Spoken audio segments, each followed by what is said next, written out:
Hi. നമ്മൾ ഇന്നത്തെ ഒരു ക്ലാസ്സിൽ പഠിക്കാൻ പോകുന്നത് തുടക്കക്കാർക്ക് പാട്ടുകൾ വായിക്കുമ്പോൾ വളരെയധികം ശ്രദ്ധിക്കേണ്ട കാര്യങ്ങളുണ്ട്.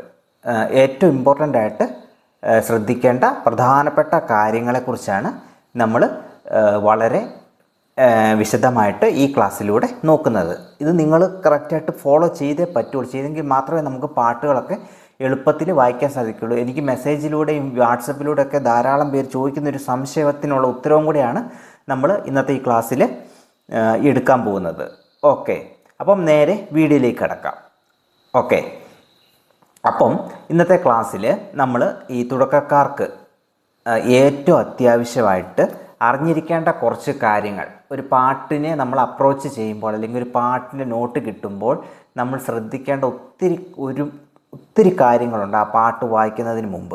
ഓക്കെ, അപ്പം ആ പാട്ട് മനോഹരമാക്കി വായിക്കാനായിട്ട് നമുക്ക് ചുമ്മാ എടുത്ത് ഈ നമ്മൾ പറയില്ലേ കാടടച്ച് വെടിവെക്കുക എന്ന് പറയുന്നേ, അതായത് നമുക്കൊരു ഉന്നമില്ല എന്നാൽ നമ്മൾ മുഴുവനായിട്ടും അങ്ങ് വെടിവെക്കുക, കിട്ടിയാൽ കിട്ടി എന്നുള്ള രീതിയിൽ, ആ രീതിയിലായിരിക്കരുത് നമ്മൾ കീബോർഡ് വായിക്കുമ്പോൾ അതിനെ അപ്രോച്ച് ചെയ്യേണ്ടത്.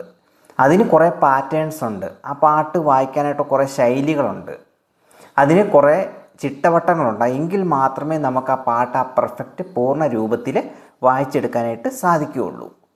ഓക്കെ, അല്ലാതെ നമ്മൾ ഇങ്ങനെ നമ്മൾ പെട്ടെന്നൊരു ഇത് കിട്ടിക്കഴിഞ്ഞാൽ അപ്പോളെ എടുത്ത് അലക്കാം എന്നുള്ളൊരു പുതിയ ശൈലി ഉണ്ടല്ലോ, എന്ത് കിട്ടിയാലും എടുത്തിട്ട് അലക്കാം എന്നുള്ളൊരു ശൈലി, അതൊന്നും കീബോർഡിലോ അല്ലെങ്കിൽ നമ്മൾ ഇൻസ്ട്രുമെൻറ്റ് പഠിക്കുന്നവർക്കോ പറ്റുകയില്ല. കാരണം നമ്മൾ കാം ആൻഡ് ക്വയറ്റായിട്ട് ആ നോട്ടുകളെ അപ്രോച്ച് ചെയ്ത് അതിനെ വേർതിരിച്ച് അതിനെ ബാറായിട്ട് നമ്മൾ വേർതിരിച്ച് വായിച്ചെങ്കിൽ മാത്രമേ ആ പാട്ട് പൂർണ്ണ രൂപത്തിൽ നമുക്ക് വായിക്കാനായിട്ട് സാധിക്കുകയുള്ളൂ. ഓക്കെ, നമ്മൾ അതിന് ശ്രദ്ധിക്കേണ്ട കാര്യങ്ങൾ എന്ന് പറഞ്ഞാൽ, ഒരു പാട്ടിന് നോട്ട് നമുക്ക് യൂട്യൂബിലും നമുക്ക് എവിടുന്നെങ്കിലും നമുക്ക് ഇഷ്ടംപോലെ പാട്ടുകളുടെ സോഴ്സ് ഇപ്പോൾ ഉണ്ട്. ആർക്കും ഒരിടത്ത് നമുക്ക് മടിച്ചിരിക്കേണ്ട ആവശ്യമില്ല. എവിടെ നമുക്ക് നെറ്റിൽ സെർച്ച് ചെയ്താലും പാട്ടുകളുടെ നോട്ട് അനായാസമായിട്ട് നമുക്കിപ്പോൾ ലഭിക്കുന്നുണ്ട്.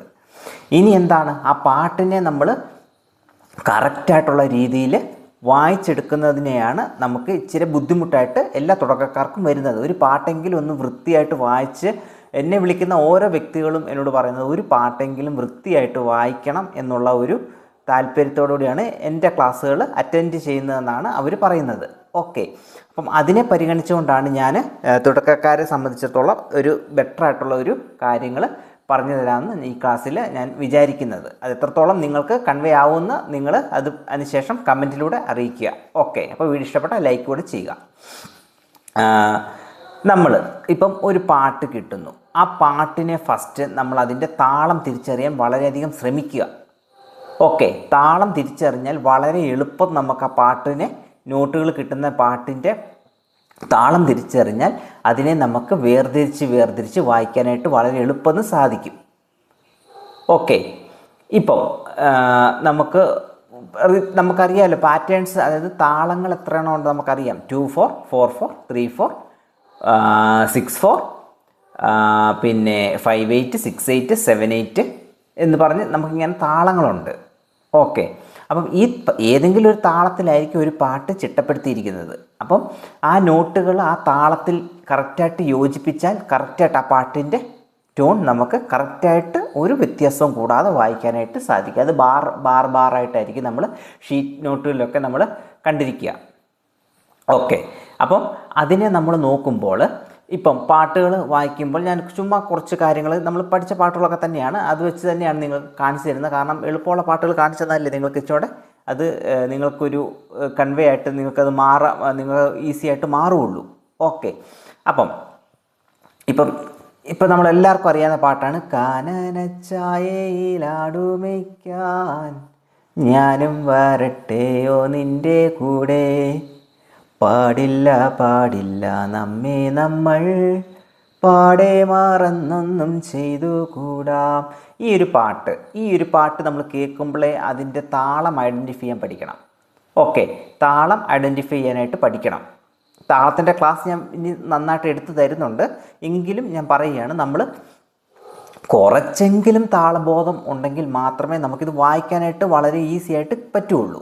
ഓക്കെ, അപ്പം ഈ ഒരു പാട്ടിനെ അപ്രോച്ച് ചെയ്യുമ്പോൾ ഇതിലെ താളം ഞാൻ പറയാം. ഇത് 3/4 3/4 1 2 3 1 2 3 1 2 3 1 2 3. അപ്പം ഒരടിക്ക് 1 2 3 അങ്ങനെയാണ് ഇതിൻ്റെ താളം പോകുന്നത്.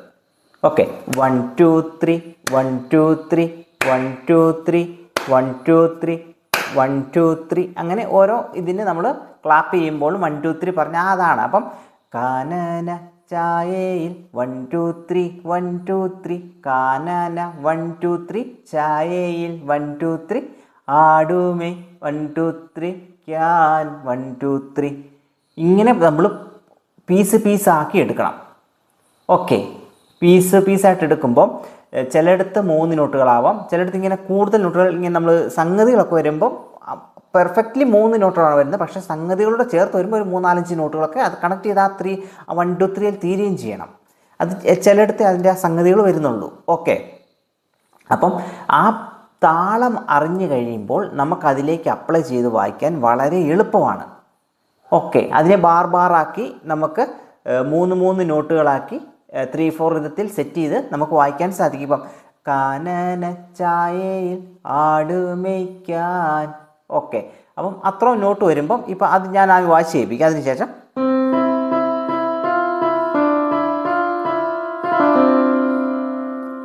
ഉണ്ടോ? ഓക്കെ, ഇതാണ് അതിൻ്റെ ആ ഒരു നോട്ടായിട്ട് വരുന്നത്. അപ്പം ഇതിൻ്റെ 1 2 3 1 2 3 1 2 3 ഉണ്ടോ? 1 2 3 1 2 3 1 2 3 1 2 3 ആ ഒരു 1 2 3 1 2 3 1 2 3 4 1 2 3 ആദ്യത്തെ ലൈൻ കംപ്ലീറ്റ് ആവും. 4 ബാറിൽ ആദ്യത്തെ ലൈൻ കംപ്ലീറ്റ് ആവും. സ ഗ ഗ ഗ മ ഗ ഗ രി ഗ മ ഗ രി സ.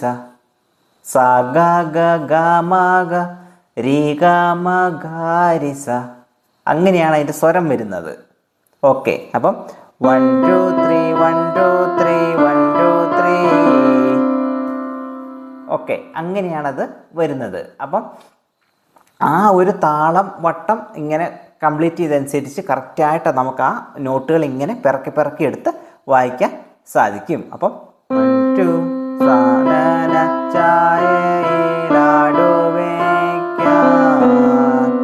അടുത്തത്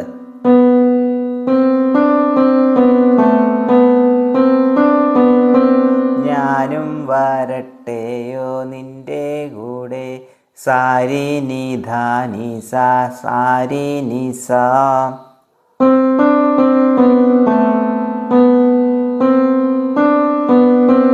സാരി നി ധ നി സാ നി സാരി സാ നി ധ സാരി സാ നി ധ നി സാരി നി സ. ഓക്കെ, അപ്പം 1 2 3 1 2 3 1 2 3 1 2 3 അടുത്ത ലാസ്റ്റ് സായ്ക്ക് 1 2 3 എന്നുള്ള ഇത് വരും. ഓക്കെ, ഇത് താളവട്ടത്തിൽ നമുക്ക് കറക്റ്റായിട്ട് ചെയ്താൽ ഏത് തുടക്കക്കാർക്കും ആ പാട്ട് വളരെ അനായാസമായിട്ട് നമുക്ക് വായിക്കാനായിട്ട് സാധിക്കും. ഓക്കെ, ഇപ്പം ഏകദേശം മനസ്സിലായല്ലോ. അപ്പം ഇതിൻ്റെ താളം എന്ന് പറഞ്ഞാൽ 1 2 3 1 2 3. ഇനി നമ്മൾ തുമ്പീവ 1 2 3 4 1 2 3 തുമ്പീവ എന്ന് പറഞ്ഞാൽ 1 2 3 4 1 2 3 4 ആ ഒരു 1 2 3 4 ഇതിലാണ് തുമ്പീവ തുമ്പക്കുടത്തിൽ എന്ന് പറഞ്ഞത്. അത് ഒരു എന്താ അതിൻ്റെ ഒരു മിക്സഡ് ആയിട്ടുള്ളൊരു സംഭവമാണ്. ഒരു 4/4 ആണ് വരുന്നത്. അതിന് നല്ലൊരു റിതം ബായ്ക്കപ്പോൾ ഉള്ള സാധനമാണ്. അത് രാജസാറിൻ്റെ മ്യൂസിക് ആയിട്ട് നല്ലൊരു ഇമ്പമായിട്ടുള്ളൊരു രീതിയിലാണ് ചെയ്തിരിക്കുന്നത്. അപ്പം സാരിക സാരി സനി സനിപ്പ.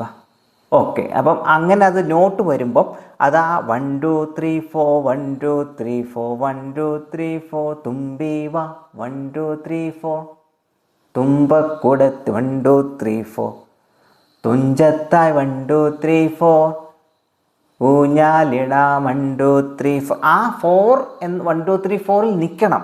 ഓരോ ഭാഗം വായിക്കുമ്പോഴും ആ താളത്തിൽ നിൽക്കുമ്പോഴാണ് കറക്റ്റായിട്ട് ആ പാട്ട് നമുക്ക് പിരിച്ച് എഴുതി വായിക്കാൻ പറ്റുന്നത്. ഓക്കെ, അപ്പം ആ ഒരു കാര്യം ശ്രദ്ധിക്കുക. ഇപ്പം 1 2 3 1 2 3 4 1 2 3 4 അടുത്തത് 1 2 3 4 1 2 3 4 4 ആണ്. അതൊരു 4/4 ഒരു താളമാണ് വരുന്നത്. പക്ഷേ 4/4 നമുക്ക് പല രീതിയിൽ വായിച്ചെടുക്കാം. അപ്പോൾ അത് ചെയ്തെടുക്കുന്നതിൻ്റെ അത് കമ്പോസേഴ്സ് അതിനെ ചെയ്തെടുക്കുന്നതിൻ്റെ ഇതിൻ്റെ വ്യത്യാസമുണ്ട്. നമ്മൾ പെട്ടെന്ന് അത് പറഞ്ഞാൽ കിട്ടും, പക്ഷേ അത് വായിക്കുമ്പോൾ ആ താളം അനുസരിച്ച് കിട്ടുമ്പോൾ നമുക്ക് ഈസി ആയിട്ട്. പക്ഷേ അതിൻ്റെ കോമൺ താളം എന്ന് പറയുന്നത് നമ്മുടെ കോമൺ ടൈം തന്നെയാണ്. 4/4 ആണ് ഇത് തുമ്പിവായുടെ വരുന്നത്. അപ്പം ഇതിനെ നമ്മൾ നിങ്ങൾ ആദ്യമേ തന്നെ ഒരു പാട്ട് കിട്ടുമ്പോൾ അതിനെ നോട്ട് എഴുതിയ ശേഷം അതിനെ പിരിച്ചെഴുതാൻ പഠിക്കുക. അതായത് നിങ്ങൾ ആ പാട്ട് ഇപ്പോൾ കാനന ചായയിൽ ആടു മേയ്ക്കാൻ, അപ്പോൾ ഇങ്ങനെ 4ആയിട്ട് പിരിച്ചിട്ട് ആ നോട്ടുകളെ കാനന 1 2 3, അടുത്തത് ചായയിൽ 1 2 3, ആടുമേ 1 2 3, ക്യാൻ 1 2 3, അങ്ങനെ ആ ഒരു നോട്ടുകളെ പിരിച്ച് എഴുതുവാണെങ്കിൽ വളരെ എളുപ്പം. നിങ്ങൾ ഏത് തുടക്കക്കാർക്കും വളരെ എളുപ്പമെന്ന്. അല്ലാതെ നമ്മൾ അടുപ്പിച്ച് നോട്ട് ഇങ്ങനെ വലിച്ചു വാരി എഴുതിയിട്ട് വായിക്കാൻ നോക്കിയാൽ നമുക്കിത് എവിടെ കൊണ്ടേ നിർത്തണമെന്നോ എവിടെ നിന്ന് തുടങ്ങണമെന്നോ നമുക്ക് അറിയത്തില്ലാത്തൊരവസ്ഥ വരും. കാരണം വെച്ചാൽ അടുത്ത ഒരെണ്ണത്തിനെ കണക്ട് ചെയ്യാൻ പോലും നമുക്ക് ചെയ്യാൻ പറ്റാത്തൊരു നിസ്സഹായ അവസ്ഥ ഉണ്ടാകും. അതുകൊണ്ടാണ് ഞാൻ പറഞ്ഞത് പിരിച്ചെഴുതാൻ പഠിക്കുക. അതിനെ ഫ്രേസ് ആയിട്ടെടുത്ത് പിരിച്ചെഴുതി പഠിക്കുക. ഞാനൊക്കെ അങ്ങനെ പഠിച്ചു വന്നവരായതുകൊണ്ടാണ് എനിക്കിപ്പോൾ ഏത് പാട്ട് കിട്ടിയാലും പിരിച്ചെഴുതാനും അതിനെ എളുപ്പം അത് വായിച്ചെടുക്കാനും സാധിക്കുന്നുണ്ട്. പക്ഷെ അത് നിങ്ങൾ മനസ്സോടെ ഇരുന്ന് അത് കുറച്ച് സമയമെടുക്കും. നമ്മൾ ആദ്യമേ തുടക്കക്കാർക്ക് കുറച്ച് സമയമെടുക്കും. ഇത് പെട്ടെന്ന് കിട്ടുന്നൊരു പ്രോസസ്സല്ല. നിങ്ങളിങ്ങനെ പിരിച്ചെഴുതി എടുക്കുവാണെങ്കിൽ നിങ്ങൾക്ക് പെട്ടെന്ന് തന്നെ പാട്ട് ഈസി ആയിട്ട് വരും. പിന്നെ നിങ്ങൾക്ക് ആരെ സഹായമില്ലാതെ ഏത് പാട്ടും പിരിച്ചെഴുതി പെട്ടെന്ന് വായിച്ചെടുക്കാനായിട്ട് സാധിക്കുന്ന ഒരു സിസ്റ്റം നമുക്ക് രൂപപ്പെടുത്തിയെടുക്കാനായിട്ട് ഈ ഒരു രീതിയിൽ നിങ്ങൾക്ക് തുടക്കക്കാർക്ക് നമുക്ക് സഹായിക്കും. ഓക്കെ, ഇതാണ് ഏറ്റവും പ്രധാനപ്പെട്ട ഒരു കാര്യം. ഇതാണ് ഒരു പാട്ട് വായിക്കാനായിട്ടുള്ള ബേസിക് കാര്യം. ഇതാണ്. ചുമ്മാ നമ്മൾ കാടടച്ച് വെടിവെച്ചിട്ടൊന്നും ഒരു കാര്യമില്ല. പാട്ടിൻ്റെ കുറച്ച് കിട്ടും, കുറേ കഴിയുമ്പോൾ നമ്മൾ ഇട്ടിട്ട് പോകും. അതിലും നല്ലത് പിരിച്ചെഴുതി നമ്മൾ പാട്ടുകൾ വായിക്കുമ്പോൾ അത് വളരെ നന്നായിട്ട് നിങ്ങൾക്ക് എൻജോയ് ചെയ്ത് വായിക്കാനായിട്ട് സാധിക്കുന്നതായിട്ടാണ് ഞാൻ കണ്ടുള്ള എൻ്റെ പ്രാക്ടിക്കൽ ജീവിതത്തിൽ ഞാൻ പഠിപ്പിച്ച സ്റ്റുഡൻസിലെല്ലാം ഞാൻ കണ്ടിരിക്കുന്ന ഒരു പ്രത്യേകത അതാണ്. അവരെ ഞാൻ പിരിച്ചെഴുതി അവരെ അത് കേട്ട് വായിപ്പിക്കാൻ ശ്രമിച്ചപ്പോൾ അവർക്കത് വളരെ എളുപ്പമെന്ന് വേറെ ഒരാളുടെ ആവശ്യം പിന്നെ വരുന്നില്ല. അവർ തന്നെ അത് പ്രോഗ്രാം ചെയ്ത് പോകുന്ന അവർക്ക് ആ ഒരു ഇതായിട്ടുണ്ട്. അപ്പോൾ നിങ്ങൾ അങ്ങനെ ചെയ്ത് പഠിക്കുക. ചുമ്മാ നമ്മൾ ഒരു പാട്ട് കിട്ടുമ്പോഴെടുത്ത് താങ്ങാനല്ല നോക്കേണ്ടത്. അതിനെ പിരിച്ചെഴുതി ഫ്രേസ് ആക്കിയിട്ട് അതിൻ്റെ എഴുതിയെടുത്ത് വരികൾ കേട്ട് പഠിച്ച് അതിനകത്തോട്ട് ഈ നോട്ടുകളെ ചേർത്ത് വെക്കുമ്പോൾ ഈസി ആയിട്ട് ഏത് പാട്ടും വായിച്ചെടുക്കാൻ നിങ്ങൾ ശ്രമിച്ച് നോക്ക്. എന്നിട്ട് എനിക്ക് കമൻ്റ് ഇട് പറ്റുന്നുണ്ടെന്ന്. അത് പറ്റും. നിങ്ങളെക്കൊണ്ട് പറ്റാഴികയൊന്നുമില്ല. ഇതാണ് ഏറ്റവും കൂടുതൽ ശ്രദ്ധിക്കേണ്ട ഒരു കാര്യം. ഇതാണ് ഇപ്പോൾ ഒരു പാട്ട് നിങ്ങൾക്ക് സ്റ്റക്കായിട്ട് നിൽക്കാനും കാരണം ഇത് തന്നെയാണ്. ചുമ്മാ എടുത്ത് നോട്ട് എടുത്തിട്ട് അലക്കിയാൽ കിട്ടുകയില്ല. അതുകൊണ്ട് നിങ്ങൾ പിരിച്ചെഴുതി പഠിക്കുക. ഓക്കെ, ഇന്നത്തെ ഒരു ക്ലാസ്സിൽ ഇതാണ് തുടക്കക്കാർക്ക് ഞാൻ പറഞ്ഞു തന്നിട്ടുള്ളത്. ഈ ഒരു താളം ബേസിൽ നിങ്ങൾ പഠിച്ചു പോവുക. അപ്പോൾ ആദ്യമേ താളമൊക്കെ കിട്ടും. നമുക്ക് നെറ്റിലൊക്കെ സെർച്ച് ചെയ്താൽ കിട്ടും. അറിയുന്ന യൂട്യൂബേഴ്സിനോടൊക്കെ കമൻറ്റിലൂടെ അയച്ചാൽ അവർ പറഞ്ഞു തരും. ഓക്കെ, ഈവൻ എനിക്ക് തന്നെ അയച്ചു തരിക. ഈ സാറേ ഇതിൻ്റെ താളം ഏതാണ്? ഞാൻ ആ പാട്ട് കേട്ട ശേഷം ഞാൻ അതിൻ്റെ താളം നിങ്ങൾക്ക് തിരിച്ച് റിപ്ലൈ തരാം. എന്നിട്ട് നിങ്ങൾ ആ പാട്ട് നോട്ടുണ്ടെങ്കിൽ പിരിച്ചെഴുതി പഠിക്കുക. തന്നെ കേട്ട് പഠിക്കുക. നിങ്ങൾ ഈസി ആയിട്ട് പഠിച്ചു വരും. ഓക്കെ, ഇന്നത്തെ ക്ലാസ്സിൽ ഇത്ര എനിക്ക് പറയാനുള്ളൂ. വളരെ നന്നായിട്ട് നിങ്ങൾ പിരിച്ചെഴുതി പാട്ടുകൾ വായിക്കുക. നിങ്ങൾക്ക് സക്സസ് ഉണ്ടാവും. ഓക്കെ, അപ്പം അടുത്ത ക്ലാസ്സിൽ പുതിയൊരു വീഡിയോ കാണാം. Thank you.